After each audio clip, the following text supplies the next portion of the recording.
All right, well, good evening, everybody. Thank you all so much for coming out tonight to have a connection between our youth implementation team and our ambassadors. I really want to say thank you to everybody, our ambassadors, for the way that you guys spread the word and represent us throughout the city, and for our fabulous youth implementation team that you'll be getting to learn a little bit more about here tonight. And I think it will make you have smiles on your faces and leave with smiles on your faces as well. We got a lot of talent here, and you'll enjoy hearing more about what they do.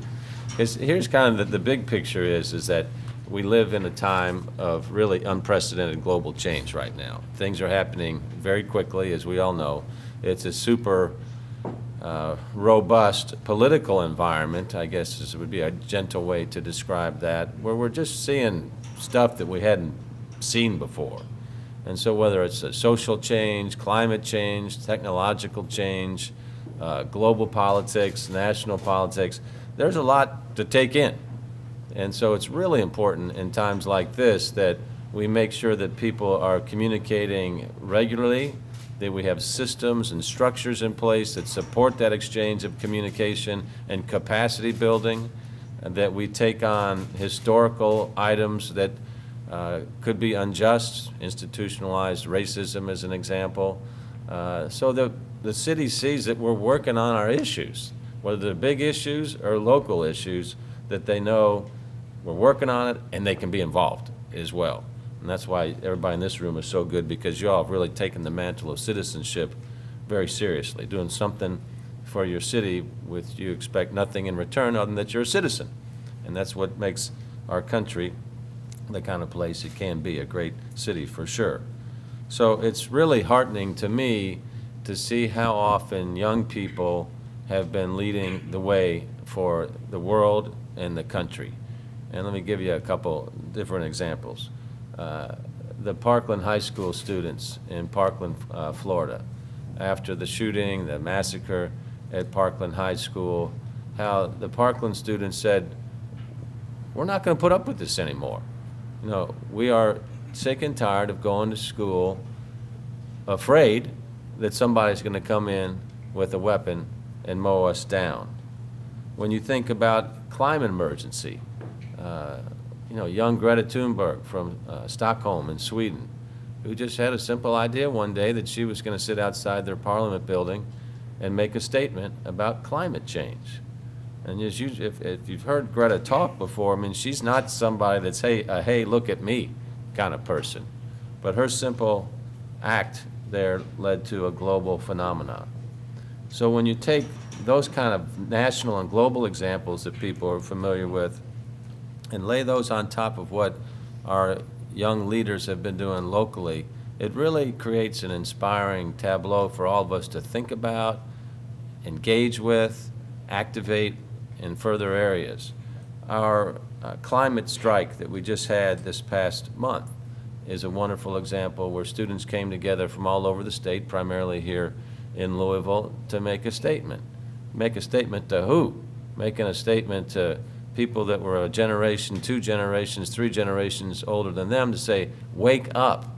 This is our world that's being spoiled right now, and what are you doing about it today? So we saw tremendous action through that led to other action that's taking place in our city. When we had our Students Demand Action March about a year and a half or so ago, we had well over 1,000 people involved with that, led by students, talking about common sense, gun safety reform, talking about, again, we're not going to put up with this as a country. So what I love about our youth involvement and my involvement with them is they take away all these excuses that adults seem to make, For instance, when I was at the White House a month ago, they're on gun safety, where they say, well, you don't really understand. This is like political. This is really hard. And that's not an acceptable excuse. I mean, you tell that to somebody whose family member is a victim of gun violence, saying, well, it's too hard politically. We're not sure we can do this. We've got to look at these issues in more just pure right versus wrong type of instances and take action. And that's one of the benefits our youth implementation team has really provided me, and I think our city, with the way that they speak, and our council. I want to recognize Bill Hollander over here, who's a fabulous member of our Metro Council. So, Bill, thank you for coming here tonight. We started our youth implementation team in 2015. When you think about the demographic spread of our city, youth, young people, basically age 24 and under, that's a big part of our population. How do we hear from them in an organized fashion? So I wanted to make sure that we had mechanisms in place, along with our Office for Safe and Healthy Neighborhood, that we hear the voices of our youth loud and clear, and then we do something as well. I'm really proud of the initiatives that they've taken on. Last year's big two initiatives were to increase awareness about the use of e-cigarettes amongst our teenage population. The incidence of young people vaping, using e-cigarettes has doubled in the last 3 years. Okay, we're now almost 1 in 4 youth are using e-cigarette devices. Okay, so think about when they identified that as their issue a year ago. This was before all the national news that we've seen now about a dozen-plus deaths that have come from e-cigarettes, about the hundreds of people whose lungs have been affected by e-cigarettes. Our team here was way ahead of the national news to say, we got to figure out what we can do about this as a city. That action, that many of these guys were on the team last year as well, but that action, what that led to was a resolution that was passed by the United States Conference of Mayors this past June. So mayors all over the country adopted a resolution that's substance, the material, the information in it was provided by our youth implementation team. So then think about the power of that. That's very strong work, very strong work. So last year was about e-cigarettes, but it was also about suicide prevention amongst young adults, which is an increasing problem for our country. Depression's associated with that, racial trauma is associated with that. But again, these guys are ahead of the curve around where the rest of the nation is thinking about it, including our national media. And I can remember sitting in our meeting when we were talking about, okay, what are you guys going to focus on this year? And November in particular, November, if you wave to the crowd. November was speaking in such a heartfelt manner about vaping and e-cigarettes and how she sees that destroying her friends in high school. And we got to do something about this, Mayor. And then when people talk about folks that they knew that have died as a result of suicide and asking themselves, is there something more that we could have done about this? That's the type of conversation that we have that results in action with this group of young leaders. So all they're really asking is to make sure that we as a city live up to the ideas that we have and this country is based on. They've also been their own version of ambassadors for us. Louisville is known around the country as having one of the most dynamic and robust youth leadership team. So they were off to San Francisco with my brother's keeper, the President Obama's initiative. Several of them went on that voyage to represent our city. And it was useful for them to see that because they compare what we're doing to what other cities were doing. And they could say, wow, we're really leading with a lot of this work. And then last summer, 2 went to Los Angeles, right, Rashad? Was it 2 folks? And with the United States Conference of Mayors, where we were learning from other cities about what everybody was doing with their youth implementation teams, and with a specific focus in that one on getting out the vote, how do you register to vote, and a few other issues. So it's really great when these guys now go out and have these experiences where they are competing, in effect, or I'd say highlighting their skills with the other best students in the country as well. So that broadening of experiences puts people in a position where they can come back with more confidence, more knowledge, in a position to do more good. And that's ultimately what we want to see with our youth implementation team. So this is an exciting combination night tonight to have our youth leaders here with our ambassadors, and they know about you all and how you all selflessly said we want to help the city as well. So we just want to see what happens when you guys get together and the kind of ideas that you're going to come up with and the kind of new partnerships that you're going to come up with our city as well. So in closing, I want to thank our Office for Safe and Healthy Neighborhood, that's Ocean, for their work and for helping Louisville earned national recognition in the work we do with our youth teams. With the work that we do around black male achievement, we're known as the epicenter for that type of work throughout the entire country. We got numerous initiatives going on in the area of black male achievement. A lot of it's centered around the Muhammad Ali Center. So we're proud as a city because, look, we're focused on every citizen being in a position where they can realize their full human potential. That's how we define compassion in our city. So it's an action word. So the type of action that these guys are doing, that you all are doing, is a real great example of compassion and citizenship for our city. So I want to thank you all for coming out. I want to thank Vincent James also. VJ is our chief for community building, so he has a lot of these initiatives underneath him, whether it be public health, YDS, the work right here, the zoo, many other areas. So thank you, Vincent, for the wonderful work that you do. Okay, so next up, I'd like to introduce Rashad Abdurrahman. Rashad is the director for the Office of Safe and Healthy Neighborhoods. Has been doing a really nice job for us over the years of pulling lots of initiatives together, and one obviously is this whole work around our youth teams. So Rashad, thank you.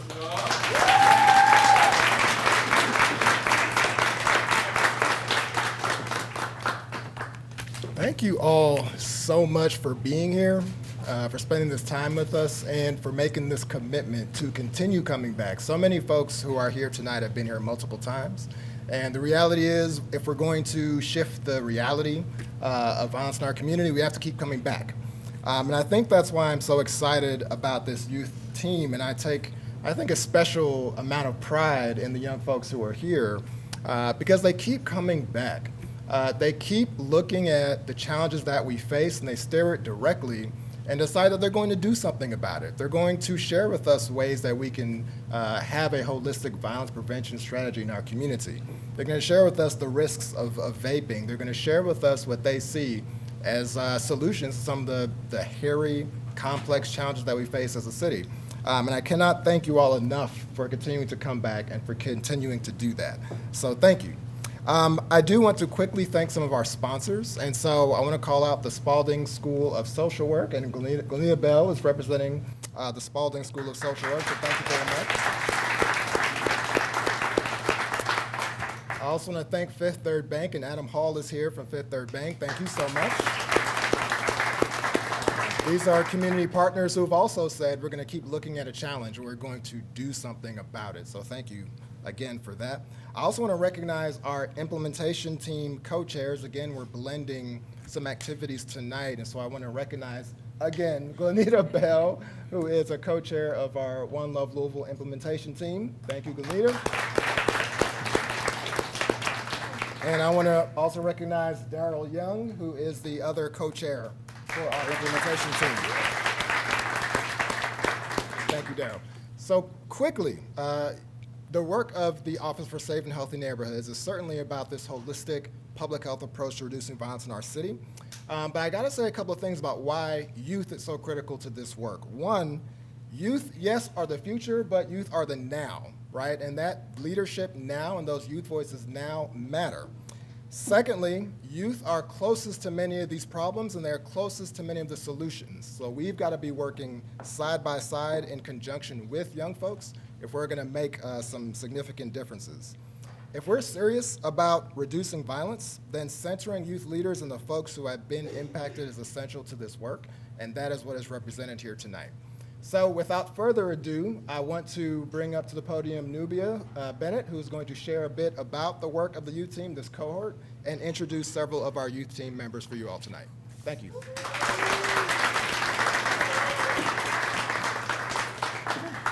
Thank you, Rashad, and thank you, KMAC, for the beautiful space. This is wonderful. So for those of you who don't know me, my name is Nubia Bennett, and I'm the youth specialist here in the Office for Safe and Healthy Neighborhoods. And I have the honor and the privilege and the pleasure of co-creating a dynamic space with all of these brilliant young leaders. Like, I show up and they show up. So like Rashad said, as adults, we often encourage our young people to engage with social issues because they're the voices of tomorrow. While this sentiment, it does feel good, it often undermines the rich, contributions and lessons they have for us about the world that they're left to live in after we've made decisions for them.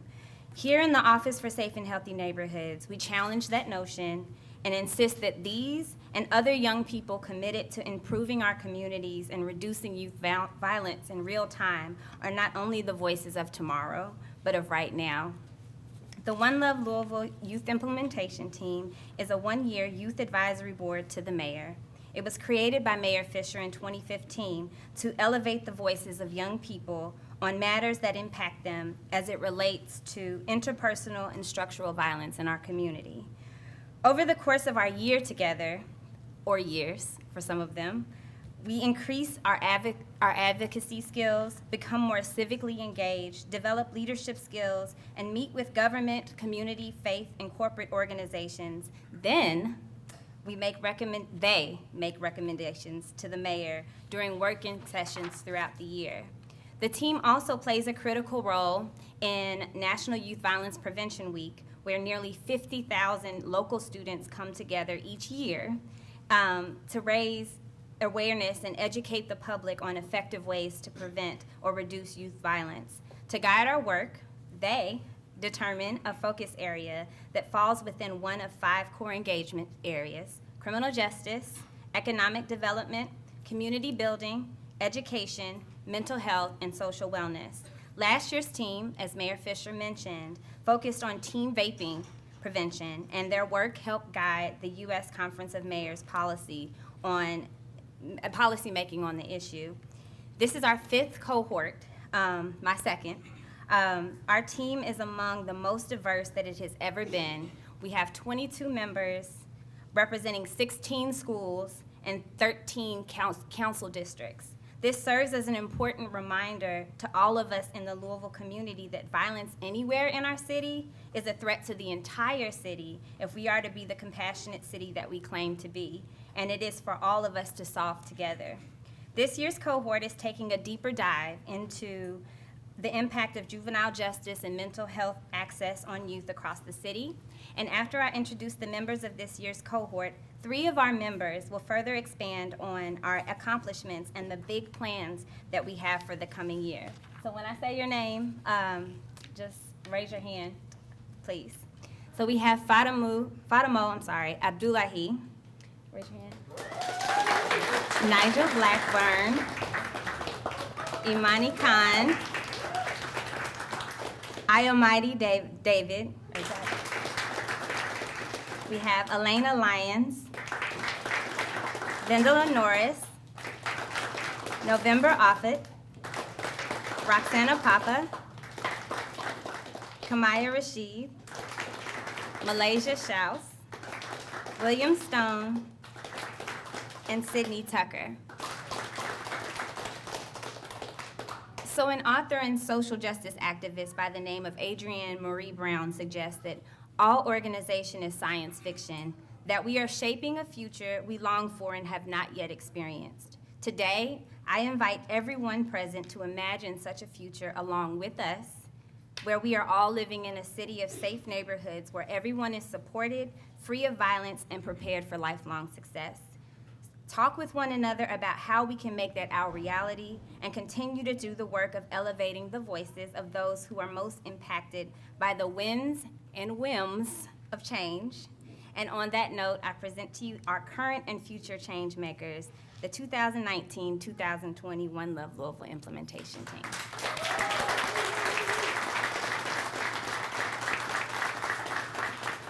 Good afternoon, ladies and gentlemen. My name is Fatma Abdullahi. I'm a senior at the University of Louisville studying biology with goals of going to medical school. I was first selected to serve in the One Love Louisville Youth Implementation Team in its first year of 2015. And now I serve in my 5th year. As a youth member, I was chosen to represent the city of Louisville on 2 key national initiatives: the President Obama's My Brother's Keeper work and the Campaign for Black Male Achievement Cities United work to deepen youth-adult partnership in our city. Each of us has been touched by the senseless violence that strikes our community in one way or another. As a youth advisor to the Office for Safe and Healthy Neighborhoods, we are charged with giving the mayor and other community leaders we're charged with giving the mayor and other community leaders recommendations that address the challenges of the youth in our city. We are instrumental in helping develop strategies to reduce homicide, suicide, and drug overdose-related deaths. My primary goal of joining the youth team was to reduce violence in the city of Louisville by giving my honest feedback and suggestions. Being part of the youth implementation team has been an amazing opportunity to share my voice and make an influence in my metro community. The youth implementation team gave us an opportunity to increase our advocacy skills and be more civically engaged in our communities. The youth implementation team had an opportunity to engage in opportunities such as the Ambassador Institute Kentucky We Day, podcast with Mayor Fisher, juvenile justice community conversations, publications of op-eds in the Courier Journal, and one of our youth member, November, speaking at the Metro Council budget meeting. The youth implementation team has been an influential part in the conversation and raising awareness of the efforts to combat the growing youth vaping epidemic. Join the One Love Louisville Youth Implementation team as we work towards creating a community in which violence has no place and every youth has an opportunity to excel. Thank you.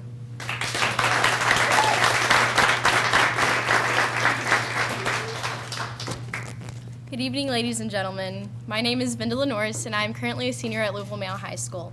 And I am proud to say that I'm a new member of the Youth Implementation team. I've always been motivated to make a lasting change in my community. So when I had the opportunity to join a council that worked with the mayor on huge issues in the community, I was honestly ecstatic. This was a place where I could finally express my strong concerns on the foster care system and women's equality, then have my ideas heard and have the chance to solve these problems directly in favor of the people of Louisville. We are a strong group of young adults that are ready to make a wave of change in Louisville. This year we will be focusing on the topic of juvenile justice and detention centers in the Commonwealth. We are focusing solely on restorative justice, mental health for youth in detention centers, and families that are affected directly by the juvenile justice system. We are eager to bring attention to this topic that is often forgotten about. We hope to gain your attention and help us accomplish our mission to defend our detained youth and set a precedent for other communities. Thank you.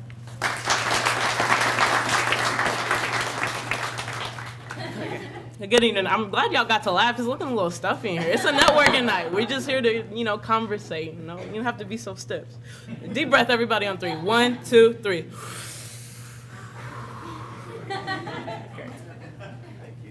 As I was mentioned earlier a few times, my name is November Offit. I'm 17 years old and I'm a senior. This will be my second cohort with the Youth Implementation team, and I plan to do this as long as my legs work and as long as my mouth moves. Around this time last year, I was first introduced to this idea where youth actually had a voice when I was hearing Nubia speak at a nonviolent seminar. And at first I was there doodling pumpkins on my paper. I'm 16. Nothing I've ever said really makes an impact unless it's about like laundry. So I was like, youth telling the government what we want? Has anybody ever heard of an idea like that? I haven't. I was kind of used to just slowly fading into the background and watching my life unfold in front of me until Nubia told me, your voice matters. And that woke me up in that instant. I look around and I see so many people. They're zombies in their own lives. They're bystanders on issues that they face on a daily basis. And I was done being a bystander on issues that I saw other people being afflicted by. So, thank you. So I'm proud to say that this is my second year with the Youth Implementation team, and we work tirelessly every Saturday to bring ideas to the mayor on issues that youth are afflicted by on a daily basis. And as you've heard before, we've worked on resolutions for vaping, suicide reduction, violence reduction, and then just a general well-being for youth in Louisville. And a few initiatives I've been a part of, give me a second. About the second month into last year, this was, you good? I was lucky enough to speak in front of the city council about the budget, and it was a really awakening for me to be there in front of a lot of people 3, 4, and 5 times my age and to actually feel like what I was saying was important. And that's what this team does for all of us. We come together and we give a voice to the voiceless. We speak on behalf of people who feel powerless and feel crushed by systems that they feel work against them instead of for them. And I feel like I'm doing my part here for the people who I see still trapped in those chains and that cycle of powerlessness. And my main goal here for joining the team is just to give a voice to people who feel like their words don't matter, because what you say does matter. And I'm glad to be here doing the work that we do. Earlier this summer, as the mayor mentioned, myself and another member flew out to LA to represent Louisville and to network with other implementation teams around the state and to see the awesome work they were doing. Our conversations mainly centered around town hall building, voter engagement fostering, and just general, how do we garner youth to be interested in this type of work? Because when you say, hey, I work for the government, all my friends, they run in the other direction. I'm like, oh, okay, yeah. But you have to look past what we seem like. I had to tell a lot of people, we're not used as tokens. We're here actually doing important work and engaging youth and working towards the future that we're living in now. We just want to ensure the betterment of those who come after us, try to talk in some sense into the people who came before us, and I'm blessed to be a part of the work that we're doing, so thank you.